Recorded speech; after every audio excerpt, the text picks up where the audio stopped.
So how I got involved with this initiative is I'm a summer 2020 intern for United Way of St. Joseph County, and one of my mentors, Vilshana Lucky, asked me to be a part of Mask Up Michiana. She told me that this initiative was going to be a health campaign partnered with St. Joseph County Health Department, and I said, why not? You know, this is something that is greatly needed, especially here in our community. What we did is we started creating logos and different radio spots to get our word out about providing quality and accessible information. And it's great because today is the fruit of our labor here at Mask Up Michiana Day. The big day is finally here. We have been planning for Mask Up Michiana Day for months. This event is all about resilience. We as a community, we've come together and we've made it through some really, really tough times. 2020 has tested all of our resilience and our ability to press through difficulty. And I'm just so thankful for all of the kindness and the love that I've seen extended here in Michiana. We have over 20 volunteers who have signed up to help us arrange this social distancing community gathering space. We will be setting up 5 different areas so that people can be with their families in social distance between other families. And then we have sections where individuals and couples can sit, bring out their lawn chairs, bring out their blankets, and just have an amazing good time. Our highlight for the day is One Love Drum Circle. We are so thankful that Nicole Williams has volunteered to help us with this event. And then all of the community has been invited to come. So we are so excited. And we prepared over 200 bags to give away to every person. I think the hardest thing about social distancing life is that you can't have these big events unless they're planned out well. For safety, we painted circles on the ground, and the bigger ones for the families and smaller ones for individuals, and you are supposed to stay in those circles in order to keep socially distanced from everyone else. That's the goal. When you see them, you can just head them to your section. As you can see, your square is a little larger because they may have 40 to 50 people. Okay. The county police are coming, and they will have Girl Scout cookies.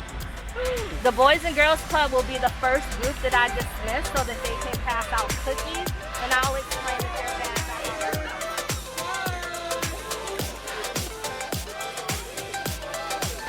Hello, everybody.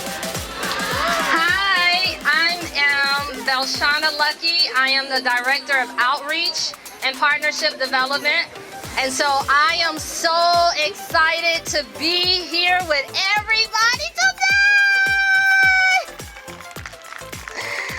So today is all about resilience, all about making it. In the midst of everything that has happened with coronavirus and the renewed fight against racism and all of the heartbreak, there is a way to have community gatherings, protests, events, and still stay safe against the virus. So we have two extremes in our world. We have people who are so afraid and they don't know that they can spend time with loved ones. And then you have people who don't care about it and they think, nothing is gonna happen.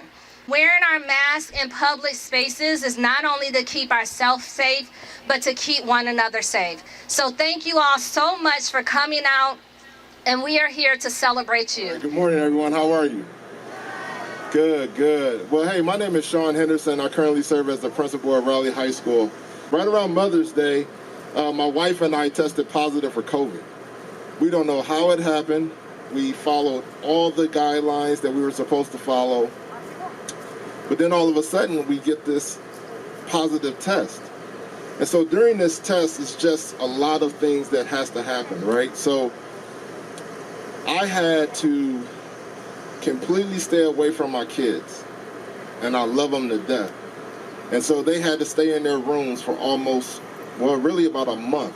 Now, the disease didn't hit me as tough as it hit my wife, but it hit her bad. So she had every symptom: the rash, the high fever, the headaches, the the achiness of the body, and then the number one thing that it really attacked was her breathing. To the point now where I think she has developed asthma because of COVID. She's never had any breathing issues before, and to this day, she's still taking an inhaler because of COVID. And so I guess I'm here to say is to, number one, take this serious. Wear a mask. Wear a mask, wash your hands, honor the social distancing guidelines that the state is asking, because it is real. My name is Nicole Williams, also known as the drumming lady. And we are here today because as a community, we have shown resilience. And that's a huge word. And I never heard of that word growing up, but I know what it is now. I'm gonna teach you how to spell resilience.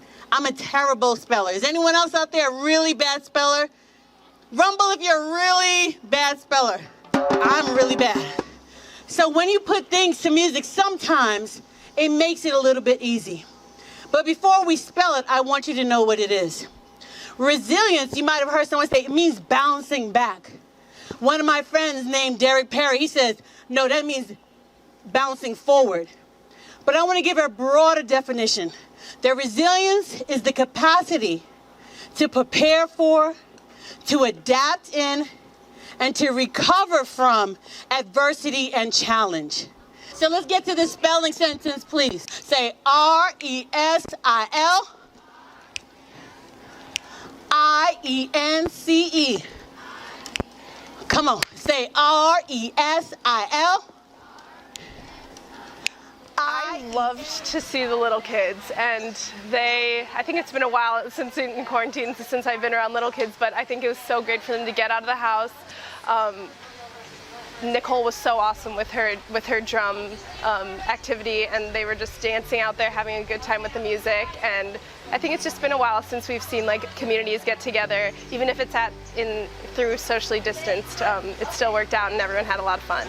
So I think there were two major things accomplished here today. The first is we've all got to know that if we want to be healthy, to be back in school, to be back at work, to be with our family and friends, that we've all got to put on a mask, and we've got to be able to keep it on. We've got to be adaptable and resilient.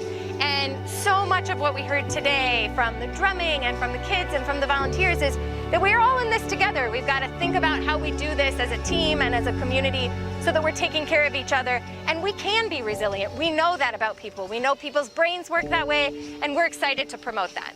Wearing a mask is essential. I mean, if you look at other countries who are wearing masks, they're reopening. The Czech Republic closed down completely, and we're only allowed out maybe once or twice a day, and they're able to reopen. In order for us to reopen, we all have to do our job, which is to wear a mask, which really is a sign of love. To say, I love my husband, who is immune compromised. I don't want to bring anything back for him, and I don't want to give anything to anyone else.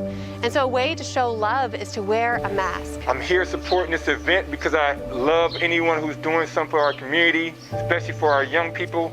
Plus I want to support my wife, Nicole Williams. She did a great job with the drumming. And as you can see, I'm wearing this fashionable mask. Is it convenient? Not always. Is it hard to breathe? Sometimes. You gotta keep adjusting it. Yes, you do. But guess what? That is a small inconvenience for us all in order to ensure that we're doing our part to help out our brothers and sisters. So I want to encourage us all, please wear a mask. This pandemic could be over a lot sooner if each and every one of us do our part. And so I just want to say, let's be wise and let's be mindful of our neighbors. I know it's not the most comfortable and most convenient thing, but think about the alternative. It's not often that we get to say that we may have saved someone's life from drowning or saved someone's life from a burning building, but maybe we can save someone's life in terms of COVID-19.